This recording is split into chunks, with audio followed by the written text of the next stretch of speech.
जो नया चेहरा है तो वो कहीं ना कहीं चंद्रशेखर का है। और इस 2024 के चुनाव में एक बार फिर कहीं ना कहीं वो उसका जो कोर वोटर है वो बसपा के ही इर्द गिर्द घूमता हुआ नजर आएगा। मतलब 2024 के लोकसभा चुनाव में क्या चंद्रशेखर का भी कुछ असर दिखाई दे सकता है? बिल्कुल बिल्कुल रहेगा, चंद्रशेखर का असर रहेगा। और ये परिणाम भी आए, आप चले जाइए, अभी मुजफ्फरनगर की एक सीट पर उपचुनाव हुआ था, वहां पर देख लीजिए चंद्रशेखर जो गठबंधन की तरफ से प्रत्याशी आए थे उनका साथ दिया उन्होंने और कहीं ना कहीं उसका रिजल्ट आया। देखिए ये जो बीएसपी का या बहुजन का जो वोट है, बहुजन समाज का जो वोट है, ये बहुत ही कम मात्रा में भी अगर दाएं बाएं हो गया ना तो इसी में बहुत बड़ा उलटफेर होएगा, जहां तक मेरा मानना है। और चंद्रशेखर का रोल तो अभी तय नहीं हो पाया, लेकिन वो अभी हालांकि इंडिया गठबंधन के साथ है। वजूद की बात है बहुजन समाज पार्टी की। बहुजन समाज पार्टी 2024 के चुनाव में अगर इंडिया के साथ, इंडिया गठबंधन के साथ नहीं लगी तो मेरा अपना अनुमान है उसका ये चुनाव आखिरी चुनाव होगा। मेरा सवाल आपसे ये है, 2022 के विधानसभा चुनाव में बहुजन समाज पार्टी को मात्र एक सीट पर संतोष करना पड़ा था।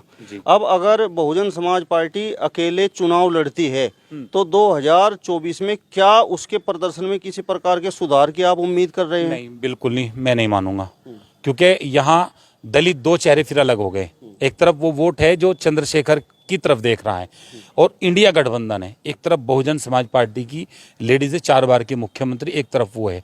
तो मेरा अपना मानना है जो युवा वर्ग है, युवा वर्ग में भी और बहुजन समाज पार्टी का जो कोर, जो उसका बेस वोट है, उसमें भी एक बड़ी सेंधमारी अब की बार 2024 के चुनाव में होने जा रही है। अगर बहुजन समाज पार्टी इंडिया गठबंधन के साथ नहीं आई तो अपना वजूद, मैंने बताया ना, पहले कहा कि अपना वजूद इस चुनाव में बीएसपी को बचाना भारी पड़ जाएगा अगर इंडिया गठबंधन के साथ नहीं गई तो।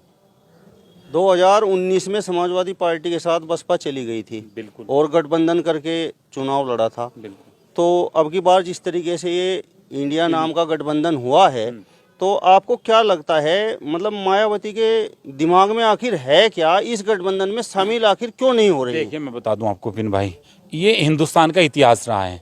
यहाँ 2 राज्य एक ऐसे राज्य हैं, इन 2 राज्यों में जो भी दूसरी बार या तीसरी बार रिपीट हुआ है मुख्यमंत्री के रूप में, उसने दिल्ली की गद्दी नजर आई, चाहे वो बिहार हो, नीतीश कुमार हो, या लालू प्रसाद यादव या अन्य। यही बात यहाँ यूपी की है।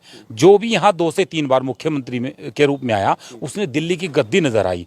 तो कहीं ना कहीं मायावती के जहन में भी आज भी वही सवाल घूमता है कि मुझे प्रधानमंत्री का चेहरा बनाएगा इंडिया गठबंधन। और देख लेना आप, ये मेरा अनुमान है, मेरा मानना है, ये एक न एक दिन उनकी तरफ से बयान आएगा और बहुजन समाज पार्टी की तरफ से बयान आना लाजमी है कि पहले चेहरा फाइनल करो। और चेहरा फाइनल करने का मतलब है, बस आप समझ गए होंगे कि मुझे फाइनल करो बस।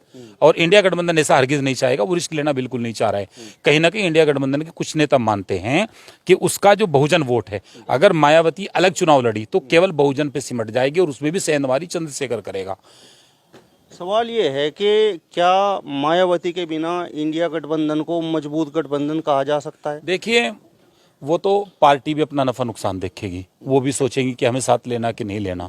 लेकिन मेरा मानना है कि देश की परिस्थितियां जो है, जो हालात हैं, उसमें कहीं ना कहीं देखिए बेनिफिट तो होगा, जाहिर सी बात है। अगर बहुजन समाज पार्टी भी साथ आए और चंद्रशेखर साथ हैं तो कहीं ना कहीं इससे एक मजबूत इंडिया गठबंधन तो बनेगा ही। और फिर जो 1 to 1 फाइट की बात है, जिस तरह 1 to 1 फाइट का अब की बार इरादा है इंडिया गठबंधन वर्सेज एनडीए, तो उससे कहीं ना कहीं बहुत बड़ा फायदा होगा। अगर दोनों पार्टियों का कोई भी घटक दल अलग नहीं लड़ेगा तो बहुत बड़ा बेनिफिट होगा, ये मेरा मानना है।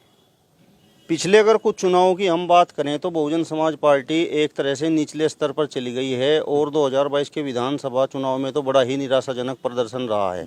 उसके बाद बहुजन समाज पार्टी के बड़े बड़े नेताओं को हमने कहते हुए सुना है कि यदि दलित और मुसलमान आपस में एक तरह से गठबंधन कर लें, गठजोड़ कर लें, तो नैया पार हो सकती है। तो